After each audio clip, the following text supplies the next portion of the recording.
¿Qué harías si despertaras y pareciera que el mundo entero se ha terminado? A principios de los 2000, una película cambió las reglas del cine de terror para siempre. Esta vez en Universo Friki 28 días después. La obra maestra que no solo revivió a los zombies, sino que los hizo correr, transformándolos en algo mucho más aterrador. Imagina despertar en un hospital completamente solo. Sales a la calle y la ciudad más vibrante del país está en absoluto silencio. No hay coches en movimiento, no hay gente, no hay vida. Solo basura arrastrada por el viento y un rastro de caos. En el año 2002, esta película nos regaló una de las mejores aperturas de la historia del cine, pero hizo algo mucho más importante. Rescató a un género que estaba prácticamente muerto y enterrado. Hoy vamos a hablar de 28 días después, analizando cómo revolucionó el cine de terror, los secretos detrás de su producción y por qué, después de tantos años, sigue siendo una obra maestra. Mi nombre es Edward Paul y esto es Universo Friki.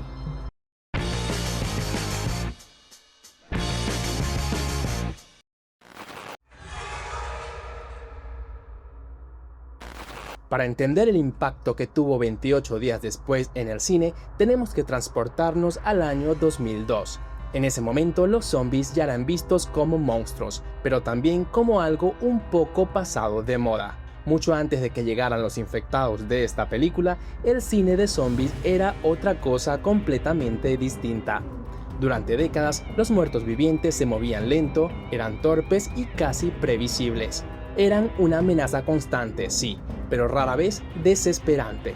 Las obras clásicas definieron esa imagen, con películas como La Noche de los Muertos Vivientes y El Amanecer de los Muertos, que le dieron forma al zombie clásico. Pero con el tiempo el género empezó a repetirse. Las reglas eran siempre las mismas. Los zombies avanzaban sin prisa, los humanos resistían y la historia giraba en torno a sobrevivir un día más. Y poco a poco el impacto se fue perdiendo. El público ya sabía qué esperar y las sorpresas desaparecieron. El miedo se estaba apagando. En este momento entran en escena el director Danny Boyle y el guionista Alex Garland para darle un giro de 180 grados al género y plantearon una idea muy simple pero radical. ¿Y si en lugar de muertos que caminan usamos humanos vivos llenos de furia? Y es aquí donde radica la primera genialidad de la película. Técnicamente, en 28 días después no hay zombies, sino humanos infectados por un peligroso virus altamente contagioso. Un virus que no los mata, sino que invade su cuerpo y provoca una furia incontrolable, convirtiendo al zombie clásico del que podías escapar caminando en un peligro frenético donde un solo segundo de duda podía significar la muerte.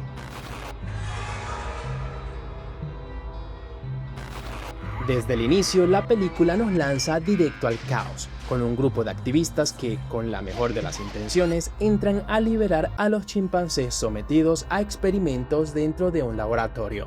Y haciendo caso omiso a la advertencia de que los simios están infectados con rabia, liberan a uno, y en cuestión de segundos la furia se desata. No hay transformación lenta, no hay tiempo para reaccionar, solo furia instantánea. 28 días después de este brote del virus, conocemos a Jin, interpretado por un casi desconocido Cillian Murphy, siendo esta la película que prácticamente lo puso en el mapa. Jin despierta de un coma completamente solo en un hospital de Londres, sin saber que el mundo que conocía ya no existe.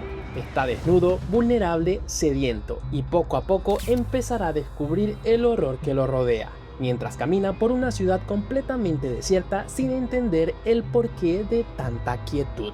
Lo brillante de este momento es el contraste de la escena inicial llena de gritos, sangre y velocidad, y la escena de Jin recorriendo la ciudad en un silencio absoluto, que es incluso más aterrador, convirtiéndose en una de las escenas más icónicas del cine. Todo esto acompañado por la canción East Hastings de la banda Godspeed You Black Emperor, parte de su magistral soundtrack, que comienza con una melodía sombría y atmosférica y se intensifica a medida que Jin comprende la magnitud de la situación.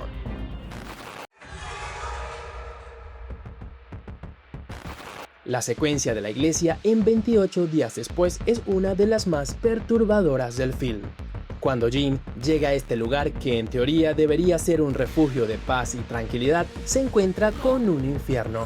El cúmulo de cuerpos y el par de miradas con las que se cruza transmiten completamente la ausencia de humanidad en los infectados, quienes por un momento solo se quedan viéndolo. E intentando evadir la situación, Jim se encuentra con el sacerdote, quien lo recibe no con una bendición, sino con un rugido de rabia pura. Sus ojos inyectados en sangre reflejan la gravedad de la infección. Las personas azotadas por el virus han perdido completamente la cordura. Jim huye de un sinnúmero de infectados y su miedo se hace evidente en su mirada. El sonido de los infectados es realmente horrible, pues no gimen como los zombies clásicos. Emiten gorgoteos y gritos secos que suenan a asfixia y rabia pura, que hacen que el encuentro con estas cosas sea una experiencia desesperante. Y justo cuando parece que Jim será la siguiente víctima, aparecen Selena y Mark, haciendo una entrada épica, llena de fuego y rescatando a nuestro protagonista. Selena y Mark funcionan para ponernos en contexto y sacar a Jim de su estado de shock. El virus se había extendido por las ciudades, y este es un punto clave de la historia. Entendemos que la película se desarrolla en Londres, por lo que el virus pudo extenderse fácilmente por toda la isla de Gran Bretaña. Selena afirma que se reportaron casos en otras ciudades como París y Nueva York. Sin embargo, la comunicación se perdió y no supieron nada más, así que es entendible creer que todo el mundo se vino abajo. Algo que se refutaría más adelante en las siguientes películas, e incluso en esta misma se dejaría como posibilidad.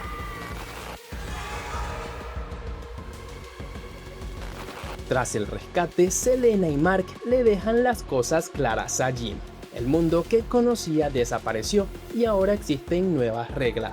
Pero contra todo sentido común, Jim convence a los demás de ir a su casa. Y lo que encuentra es una de las escenas más tristes de la película. Sus padres no murieron por el virus, sino por su propia mano. Decidieron irse juntos antes de que el nuevo mundo acabara con ellos. Es un momento con una sensibilidad desgarradora que nos recuerda que no todas las víctimas murieron gritando. Pero el luto dura poco. Tras decidir pasar la noche en la casa, el ruido atrae a los infectados, los que alguna vez fueron vecinos de Jim. Y entre el caos de la noche, Mark es herido. Y aquí es donde vemos la frialdad de Selena en su máxima expresión. No hay dudas, no hay llanto. En cuanto ve que Mark posiblemente fue infectado y que solo tiene pocos segundos antes de que sucumba ante la infección, Selena lo abate con su machete, mientras Jim queda horrorizado. Esta escena es vital para entender que para sobrevivir, Selena ha tenido que matar una parte de su propia alma. Selena, interpretada magistralmente por Naomie Harris, no es la clásica heroína de película de terror que espera ser rescatada. Ella es pragmática, fría y letal, y ha endurecido su corazón para poder seguir adelante. Solos y sin rumbo, Jim y Selena ven una señal de vida, luces en un edificio, y tras huir de un par de infectados conocemos a Frank y a su hija Hannah, dos sobrevivientes que en medio del colapso todavía conservan algo que parecía extinto: humanidad.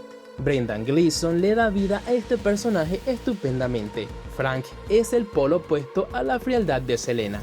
Es un padre que intenta mantener la alegría y la normalidad en medio del caos, pero que sabe que si algo le pasa a él, su hija quedaría completamente sola. Frank se convierte en la figura paterna del grupo, optimista y carismático. Aún así, Selena le recalca a Jim sus prioridades, pero muy en el fondo Selena comienza a derretirse.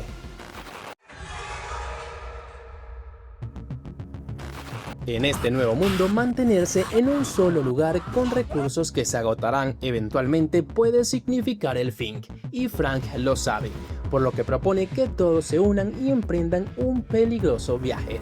Frank ha estado captando una señal de radio de un grupo militar cerca de Manchester, que promete refugio y una cura para la infección. pero para poder llegar allí necesitan el icónico taxi negro de Frank, un vehículo que se convierte en su pequeño refugio sobre ruedas. El objetivo era claro: cruzar el país y encontrar a este grupo de soldados que aseguran tener la respuesta a la catástrofe. La escena del túnel es totalmente claustrofóbica. Al pasar sobre los autos que obstruyen el camino, uno de los neumáticos estalla, y ese momento en el que tienen que cambiarlo es suspenso puro. Una ola de ratas huye de algo que se aproxima. Hannah, que estaba revisando el auto, logra sacudirse a los roedores que tenía encima, pero de un momento a otro los escuchan.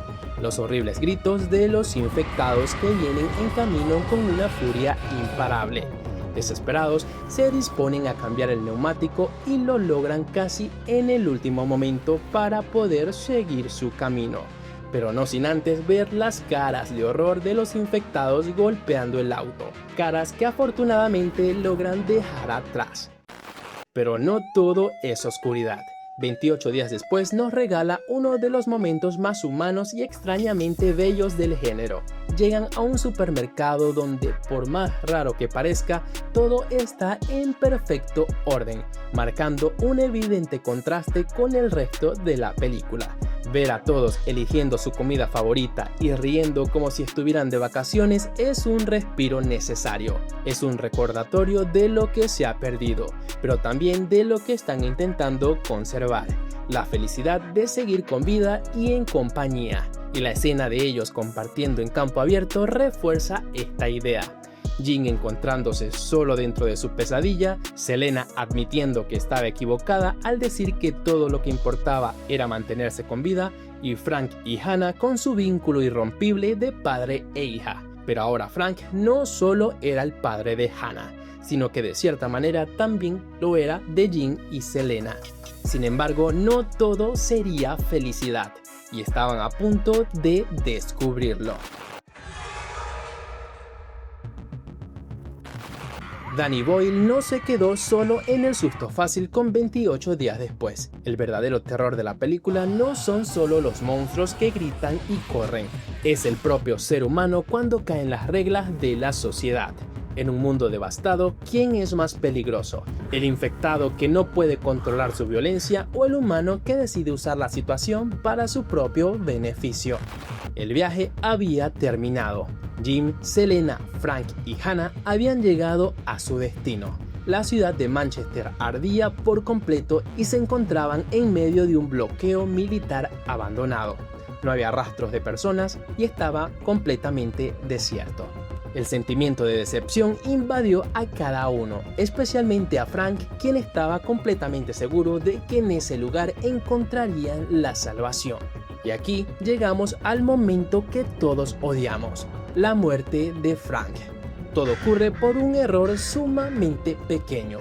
Una gota de sangre cae directamente en su ojo desde uno de los cadáveres, y en cuestión de segundos, el padre protector, el alma del grupo, se transforma y se hace realidad la peor pesadilla de Frank: no estar ya para su hija Hannah. Y lo más trágico de todo es que se infecta justo cuando los soldados aparecen, pero ya no para salvar a Frank, sino para ejecutarlo frente a los ojos de su hija.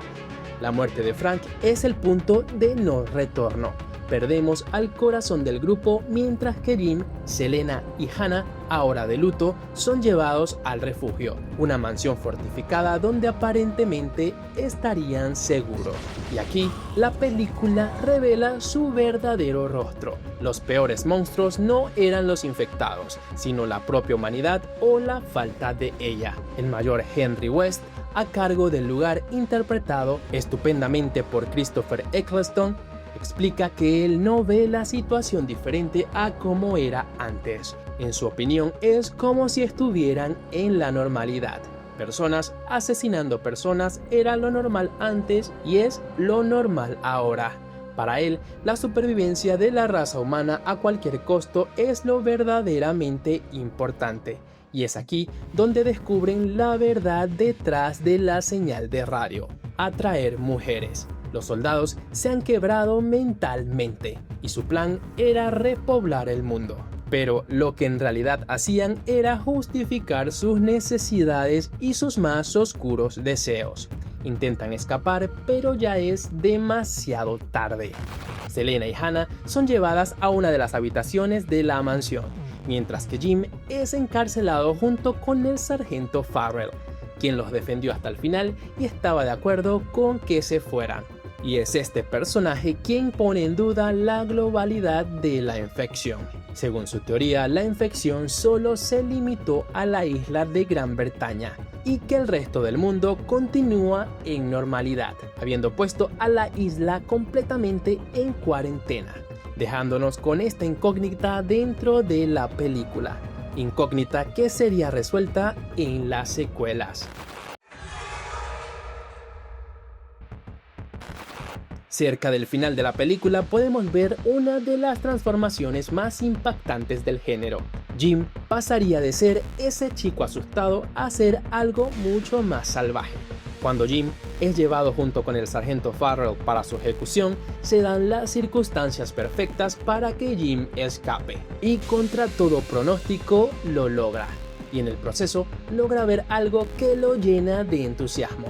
Un avión en el cielo dejando su estela, algo que nos confirma la existencia de más sobrevivientes e incluso de que posiblemente la civilización siga en pie. Lo que sigue es una de las secuencias de venganza más crudas del cine. Jim ya no es el chico asustado del hospital, ahora es una fuerza casi imparable. Su plan es brillante y macabro. Utiliza el caos a su favor y libera a Maillers, un soldado infectado encadenado en uno de los patios de la mansión. Una vez que Maillers entra en la casa, el orden militar se desmorona en segundos.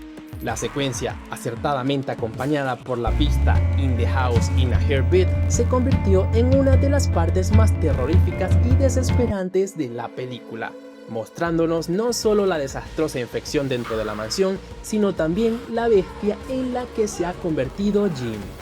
Hay una escena donde Selena duda en si matar a Jim o no. Está cubierto de sangre, sus ojos están inyectados en rabia y su brutalidad es idéntica a la de los infectados. Es un momento brillante que nos hace preguntarnos cuánto de nuestra humanidad tenemos que sacrificar para derrotar al mal. Afortunadamente, Selena ve al hombre detrás de la sangre y junto con Hannah deciden abandonar la mansión. Todos los soldados mueren durante el caos, incluyendo al mayor West, quien es acabado por el mismo monstruo que tenía encadenado, el soldado Maillers, pero no sin antes dispararle al propio Jim. En el epílogo, Jim despierta en una cabaña remota, recuperándose físicamente en compañía de Selena y Hannah. Los infectados están muriendo de hambre y un avión atraviesa el campo. Y al escucharlo, los sobrevivientes despliegan sobre el suelo la señal que han elaborado usando las telas que tenían a mano, esperanzados en que el avión los vea. El mismo pasa sobre ellos y la película cierra con sus caras preguntándose si de verdad los vieron. Aún así, Jim, Selena y Hannah lo lograron. Sobrevivieron a la ira de los infectados y a la crueldad de los vivos.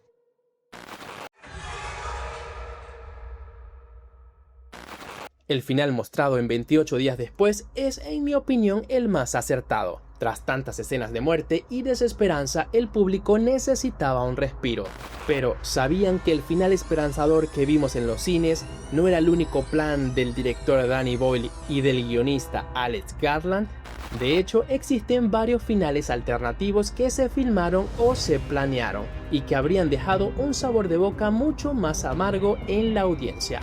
El final alternativo más conocido es el final del hospital, un desenlace mucho más oscuro que incluso llegó a rodarse. En esta versión, después de escapar de la mansión con Jim herido, Selena y Hannah lo llevan a un hospital abandonado, algo que también alcanzamos a ver brevemente en el corte final.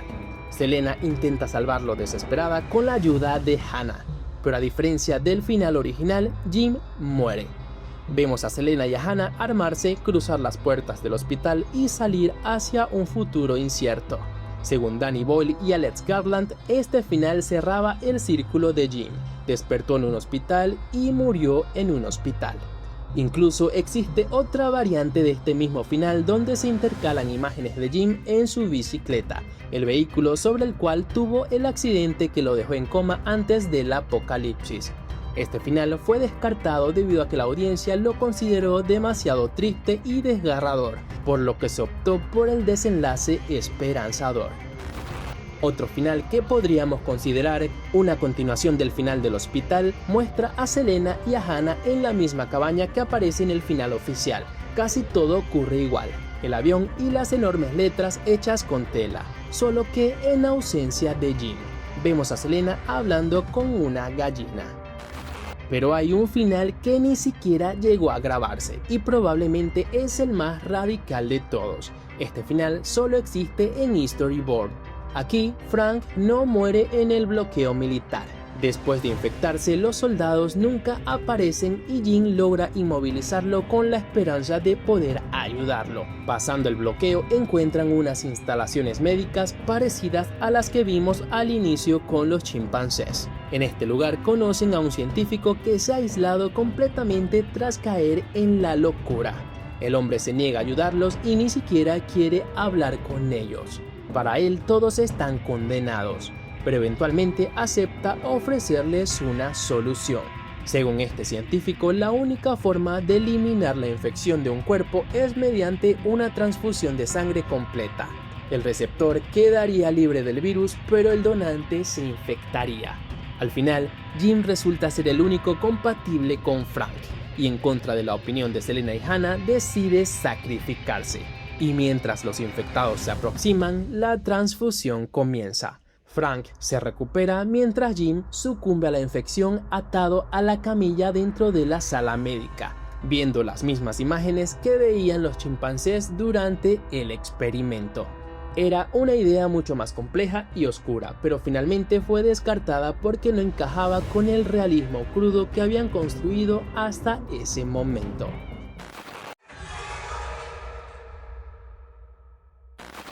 Muy bien, ya sabemos por qué la historia es increíble, pero ahora hablemos de cómo se hizo realidad y cómo lograron vaciar el centro de Londres. Estamos hablando de una de las capitales más caóticas y transitadas del planeta, e increíblemente no cerraron la ciudad ni usaron efectos digitales. Resulta que no tenían presupuesto para recrear un Londres posapocalíptico por computadora. Así que el director Danny Boyle tuvo que ponerse creativo. El equipo grababa en pleno verano a las 4 de la mañana, que era el único momento con un poco de luz donde las calles estaban medio vacías. Tenían ventanas de tiempo de apenas un par de minutos antes de que la ciudad despertara. Para lograrlo contaron con la ayuda de la policía local y pusieron a los familiares y amigos del equipo de producción a cortar el tráfico en las calles cercanas al lugar de filmación. Y en cuanto la cámara dejaba de grabar, la ciudad volvía a su caos habitual. Una locura de logística. Si hay una escena que nos hizo sudar a todos es la escena del túnel. Para grabarla, la producción tenía poco presupuesto para cerrar un túnel por días, así que solo se les permitió grabar durante unas pocas horas en la madrugada. El equipo tuvo que trabajar a una velocidad increíble para colocar los autos abandonados y crear ese laberinto de metal.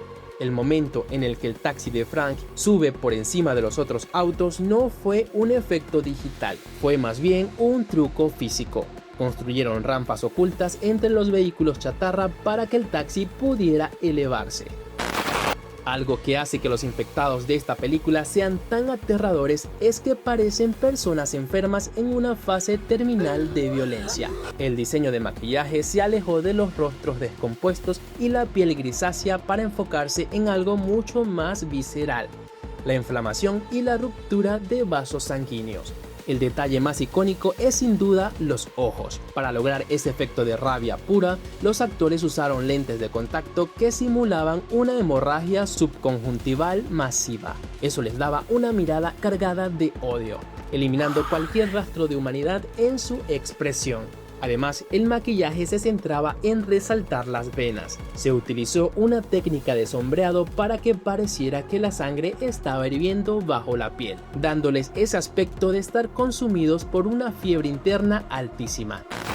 Otro detalle brillante fue el uso de fluidos. Los infectados están constantemente expulsando sangre por la boca y la nariz, lo que refuerza la idea de contagio por fluidos. Esto no solo era un efecto visual impactante, sino que servía para que el espectador sintiera que un solo roce o una gota de esa sangre era una sentencia de muerte, como vimos trágicamente con el personaje de Frank.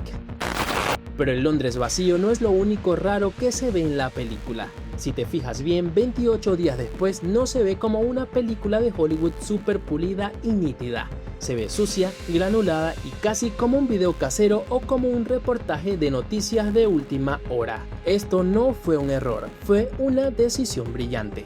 Danny Boyle decidió no usar las gigantescas y pesadas cámaras de cine de la época. En su lugar, usó cámaras digitales Canon XL1, cámaras de definición estándar que grababan en mini DV, un formato de cinta de video digital lanzado en 1995 y que se convirtió en el estándar para grabaciones domésticas y semiprofesionales durante los años 2000. Las cámaras eran pequeñas, ligeras y portátiles, e hicieron esto porque podían moverlas y esconderlas rápido en las calles de Londres antes de que los conductores se enojaran, y porque la calidad de imagen tan cruda e imperfecta transmite una sensación de hiperrealismo. Sentías que estabas viendo una grabación real de algo terrible que acababa de pasar.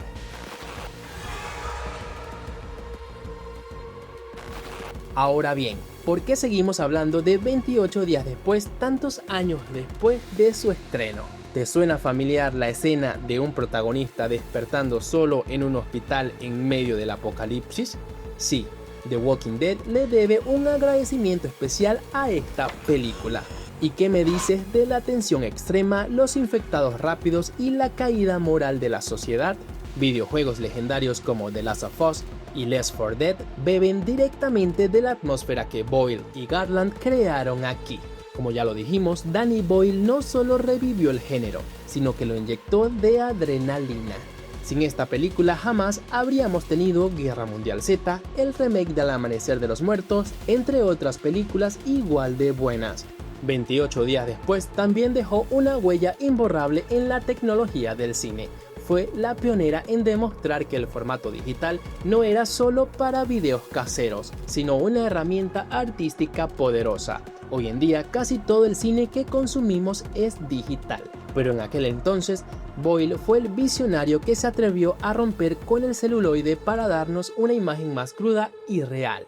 Para entender el impacto de 28 días después hay que mirar sus finanzas. La película se produjo con un presupuesto minúsculo para los estándares de Hollywood, apenas $8 millones, dando frutos de manera explosiva.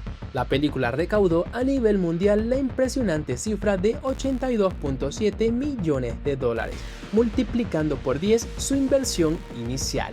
Pero el éxito no solo se quedó en la taquilla de los cines, donde la película se convirtió en una verdadera leyenda fue en el mercado doméstico, el DVD, una época donde el formato físico era el rey. 28 días después vendió millones de copias, impulsada por el deseo de ver los finales alternativos que ya comentamos y los documentales del detrás de cámara, y esta rentabilidad fue la que le dio luz verde para que eventualmente llegaran sus secuelas. Al final, 28 días después no es solo una buena película de terror, es un recordatorio de que con buenas ideas, pasión y mucha creatividad se puede cambiar la historia del cine, incluso sin tener los millones de dólares de un gran estudio de Hollywood. Es cruda, es tensa, es humana y por eso es una obra de culto absoluta. Pero ahora queremos escucharte a ti. ¿Qué te pareció esta película? ¿Crees que es la mejor en su estilo o prefieres a los zombies lentos de toda la vida? ¿Cuál es tu escena favorita? ¿Crees que el final oficial es el adecuado o preferías otro? Déjalo saber aquí abajo en los comentarios. Si te gustó este video no olvides darle like, compartirlo y suscribirte al canal si aún no lo has hecho. Eso nos sería de mucha ayuda. Mi nombre es Edward Paul, esto fue Universo Friki y nos vemos en el próximo video.